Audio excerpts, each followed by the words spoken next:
प्रभुको खातिर सतावट आए पनि विश्वासमा बलियो बनाऊ।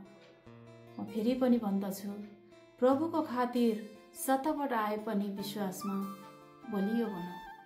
तपाईहरू सबैजनालाई जय मसीह।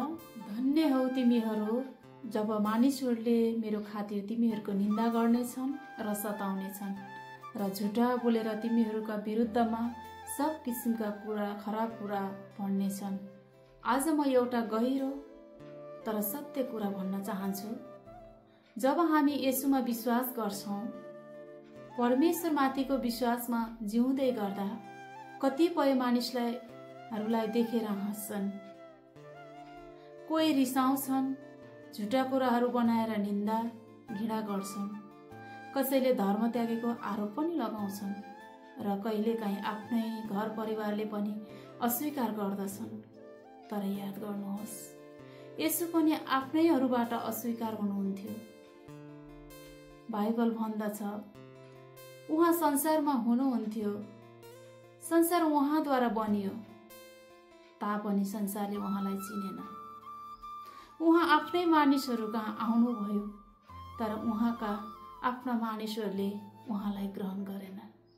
त्यसैले तपाईँ एक्लो हुँदा, साथीभाइ परिवारले इन्कार गर्दा, प्रभुको खातिर निन्दित र घृणित हुँदा आत्तिनु पर्दैन, किनकि तपाईको साथमा प्रभु हुनुहुन्छ, जो तपाईको त्यो अवस्थालाई जान्नुहुन्छ र तपाईलाई सहायता गर्नुहुन्छ। म एउटा सानो कथा सुनाउन चाहन्छु। भक्तपुरकी माया दिदी, उहाँ अत्यन्त धार्मिक परिवारमा हुर्किनु भयो। उहाँ एक दिन छिमेकीको घरमा सुनेको सुसमाचारले उहाँको जीवन बदलियो। उहाँले येशूलाई आफ्नो प्रभु र उद्धारकर्ता मानेपछि घरमा हल्ला खल्ला मचियो।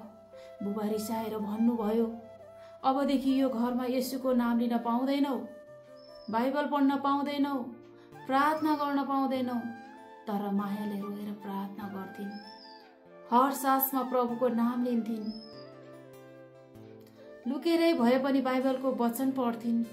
घरको काम धन्दा गर्दा, भान्सामा भाँडा माझ्दै गर्दा पनि भन्थिन्, हे प्रभु, मेरो परिवारमा पनि तपाईको सत्यता प्रकट होस्, सबैले तपाईलाई चिन्न अनि विश्वास गर्न सकोस्। त्यसपछि के भयो थाहा छ तपाईहरूलाई? 3 वर्षपछि उहाँका भाइ भयानक सडक दुर्घटना भएर पनि चमत्कारिक रूपमा बाँच्नु भयो।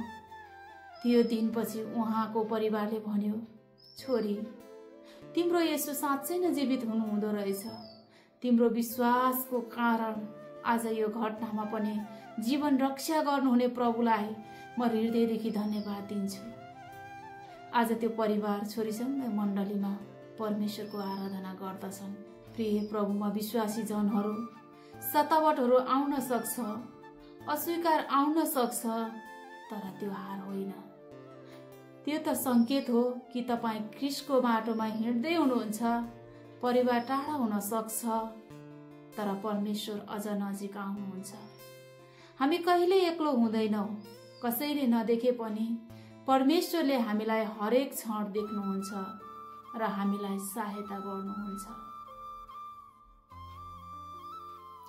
सायद तपाईँ अहिले रोइरहनु भएको छ होला। कसैले तपाईलाई नबुझ्ने होला, हेला गर्ने, हाँसो उडाउन सक्ने, तर त्यो क्षणलाई अन्त्य नठान्नुहोस्। परमेश्वरले तपाईको पीडा, कष्ट र आँसुको मूल्य राख्नुहुन्छ। उहाँले तपाईलाई लाजमा पर्न दिनुहुने छैन। धर्मशास्त्र भन्दछ, उहाँमाथि भरोसा राख्ने कोही पनि लाजमा पर्ने छैन।